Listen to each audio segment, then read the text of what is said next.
nerds! I'm back at it for day 2 of the Pacific Northwest Reptile and Exotic Animal Show, and we still have thousands of animals to see and some of the finest breeders of the Pacific Northwest. Alright, my name's Ryan, you're watching Mighty Morphin Reptiles, let's roll the tape.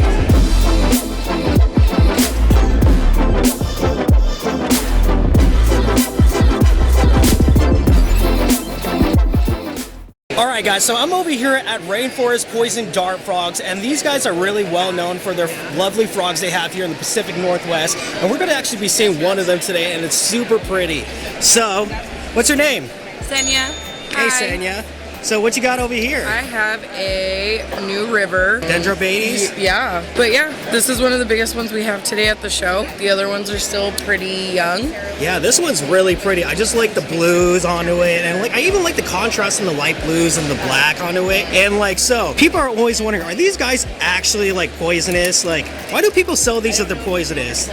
What's up with that? Well, so they're not poisonous in captivity. It depends on what they eat. So in the wild, they can eat, centipedes, beetles, any ants. And they secrete it through the outside of their skin. And so in captivity, they're eating fruit flies. So, there's nothing poisonous about fruit flies. So you're saying that once they're actually in captivity, they lose all their poisonous effect because of their diet?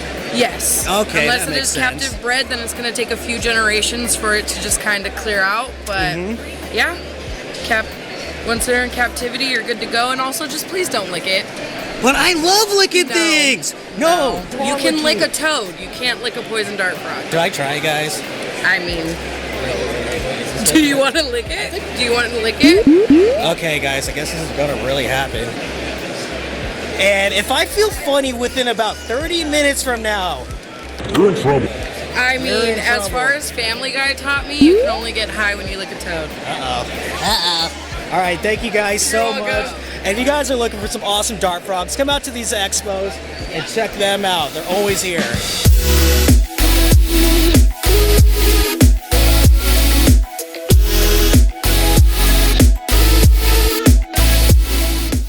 Alright guys, I saw this snake and I could not pass up holding it. So right here, this is a false water cobra. These guys come from South America and they can get up to 8 feet long. They're actually a semi-aquatic species, and they're actually rear-fang venomous. They're not nearly as venomous as let's say a cobra or anything like that. When we say rear-fang venomous, that means that they actually have to chew on you to actually really inject it into you and actually get you. But we're only slightly allergic to it. And also the reason why they call it a false water cobra is because they actually do hood up when they're actually in their defensive stage. But it's not nearly as much as a cobra, so it got that false water cobra look. But just look at the body right here. I just love the black banding it's got going on, and just that really big scale pattern on its forehead. It's so freaking cool.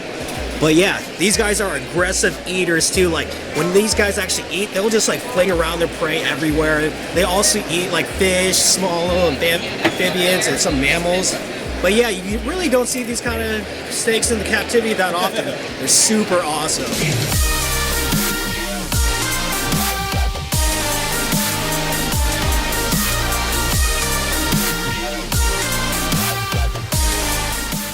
Alright guys, so I ran into Richard over here and he got some really cool scorpions that he's going to show us, and he's going to show us something even cooler in just a second. Alright, so what you got over here, Richard? Alright, so my first species is probably the most common species among this category of scorpions. It's going to be the Androctonus australis. Can we open that? Yeah, you got to show us this. They're pretty abundant in northern Africa and in the Middle East. These are really historically common in the hobby. These are 2 captive bred females that I have. I got a even bigger one right there. Yeah, so how poisonous are these? If I got stung by this thing, would I die, or would I just get sick? So you as a healthy adult, you would definitely have a very bad time. You'd have tons of symptoms, you'd be in a lot of pain. The possibility of hospitalization is real. It's happened to people in the hobby. But you'd probably be okay without severe lasting effects. But it would be a really negative experience. I'm not going to get stung by that guy. No. Luckily they don't climb very well, vertical, smooth surfaces like this. So what about these ones over here? You got to show me these guys too. So there's a variety within the family booth today. We got a hot ton of J. Kari here. Again, Middle Eastern scorpion. A little less spicy, but still not something you'd want to Yeah, I know. operate with. I'm fragile, dude. I'm scared of flies, man. Okay? Yeah. Yeah, I'm a wimp. Now Richard's going to show us something really cool on what these scorpions can do. Yeah. So all scorpions will fluoresce under ultraviolet light. Oh man, look at that. It's like a glow-in-the-dark kind of thing now. Wouldn't it be cool if they just had a bunch of those like glow-in-the-dark scorpion stickers all over the wall? Right. That would definitely be cool. I had the stars as a kid, and I could see this as an evolution of that. So why does this happen to scorpions? Why do they glow under the light? So one of the hypotheses going on right now is so that they're like aware that if they're exposed or not, because even the moonlight, they'll radiate to some degree. Yeah, and in case you guys didn't know, it's actually called bioluminescence, and it's just one extraordinary ability that a lot of creatures are starting to show more nowadays, and I just freaking love it. It's so freaking cool. But all right, thank you so much, Richard. Yeah, for sure. And are you actually? And you're clearly selling these guys. So where can people find you? Do you got like Facebook, Instagram, a website? So I am on Instagram under Mr. Latro. And yeah, I post a lot of pictures of scorpions, other cool reptiles, and exotic animals. And I really like photography, and I really like these animals. All right, and there you have it. Go check him out again. Thank you so much, man. Yeah. And you have a good one. You too. All right, guys, so I showed you some of the Venomous trailer on day one, but I didn't show you everything in there, so I'm going to show you some of the really venomous snakes in there. All right, let's get to it. All right, right here, we have the Gaboon Viper, and this is one of Africa's largest vipers. Like, they can get up to 45 pounds. Pretty massive, right? Hey, dude, I'm not calling you fat. Don't bite me now. I'm sorry, all right? And aside from being one of Africa's heavyweight champions of snakes, they actually get up to a good size 6 feet as well. And what I really love about the pattern of this snake, if you look closely, you'll see like diamond patterns all like stacking on top of each other, and I think that's really rad. And fun fact, these guys can actually control how much venom they pump out of their fangs, so if they want to bite you and not kill you, they have the choice to.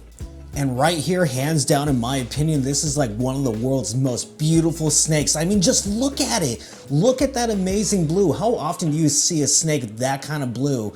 This is called the white-lipped Insularis. While there's a green form of it too, they come from Indonesia, and specifically the blue subspecies can only be found on Komodo Island. I'm so blessed to see this snake.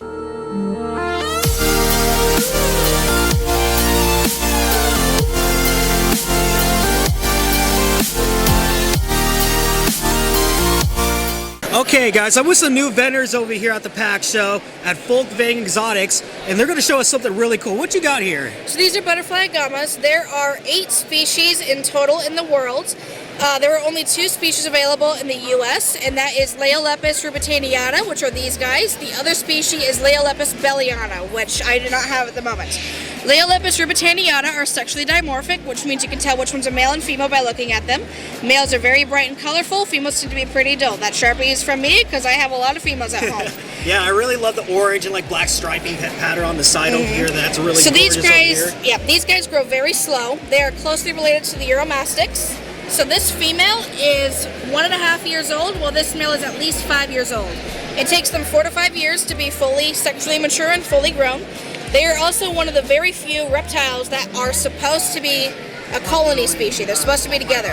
I've had females alone that start to decline, and as soon as I introduce another female, they instantly perk up and start eating, and they're all happy and healthy. So these guys are really family oriented. You can have one adult male with multiple females, and they raise their young in burrows. They actually have very high temps too, so just be aware of that. She also got something else really cool over here to show you guys. All right, so what you got over here? So these are Peter's banded skinks. They are from northern Africa. Currently they're only wild caught, but there have been 6 successful breeders in the entire world in the last 2 years. So we have figured out how to breed them, and we're getting it done.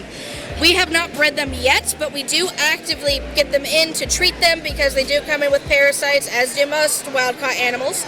So we get them in to treat them, get them healthy, and then we do sell healthy, eating, and socialized Peter's banded skinks. And they are very observant. They're very calm, very docile. This one in my hand is an adult male.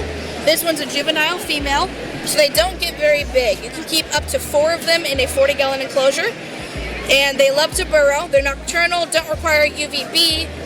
They have very similar care to a blue-tongued skink, but they don't eat as many greens. They prefer more insects and protein over greens. Yeah, and they're so cool looking. They just look so cute and adorable. Oh yeah, very docile too. Yeah, These are also a colony species, interestingly enough. And my friend Noah is actually, he's figured out their entire hierarchy. So hopefully my friend Noah will be getting that article up soon within the next couple of months so we can share that with the public. Okay, and I want to thank you so much for showing us these awesome species of reptiles. So, where can people find you? Do you guys got like Facebook, Instagram, a website? Yep, we have an Instagram, Folkbang Exotics.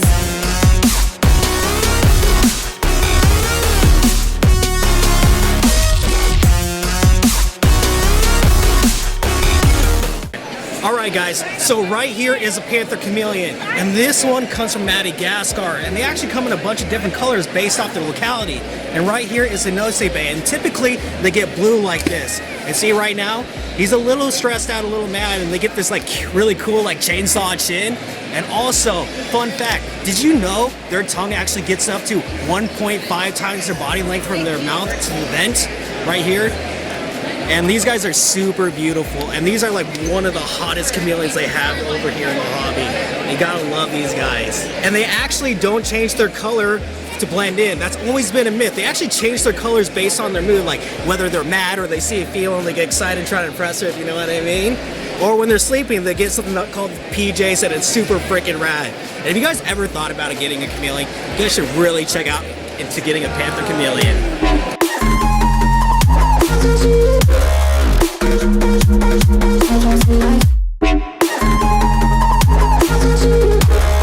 Okay guys, so I was walking around over here and I met Doug, one of the proud sponsors of this event, and he got something really cool over here. So what do you got here, Doug? I have a Rio Fuerte Mexican beaded lizard. He is about 2 years old. He is one of the 2 venomous lizards on the planet, and he's a little spicy today. Yeah, I can totally tell. He's super cool looking. So I was wondering, are they like the Gila monsters? Are their skulls actually bumpy too? Yes, they are. Just like they are? Yes, they are.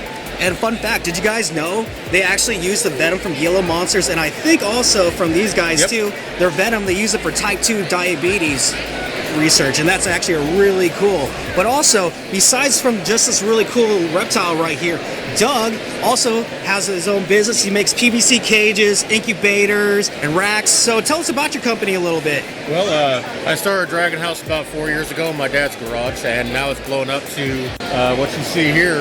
We've expanded 3 times in the past year, and we now have enclosures worldwide, actually. We have enclosures in England, we have them in Canada, Mexico, and we've also recently expanded into the veterinary science field, doing ICUs. Oh, that's really cool. Yep. So where can people find you at? Do you have like Facebook, Instagram, a website? We are on Facebook, Instagram. The website is thedragonhouse.com, and you can find us any one of those 3 places. I think there's even Reddit and Pinterest threads following us as well. All right, awesome, and thank you so much. And I'm going to leave a link in the description where you can find these guys at. And literally, their enclosures are really top-notch. They're not like some of the other companies where they'll give you like paper-thin PVC walls. They're actually really nice and built. And I actually have some of these myself that I use. Again, thank you so much. Thank you. And get one of their enclosures, guys.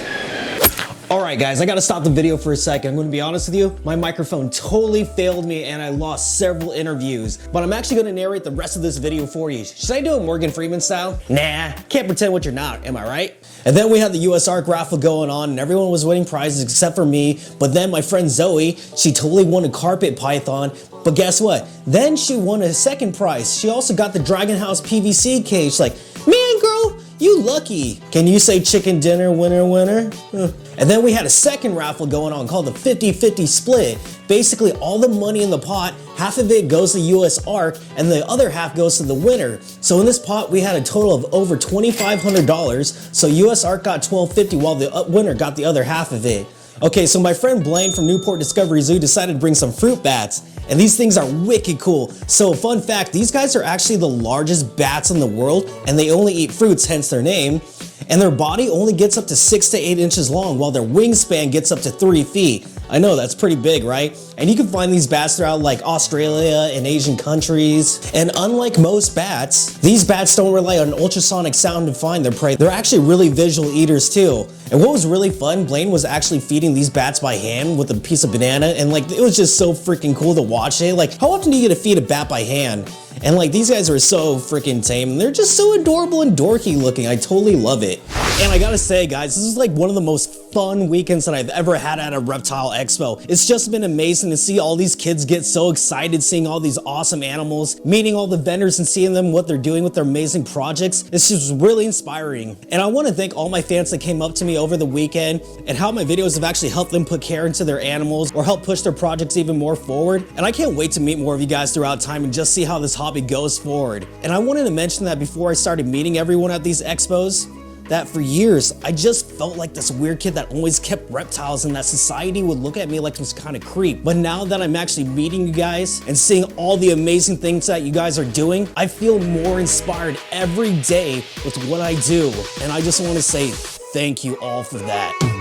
And one last thing, even though I've only been on YouTube for a quick few months, I just want to let you guys know that I'm just getting started. My name's Ryan and you're watching Mighty Morphin Reptiles.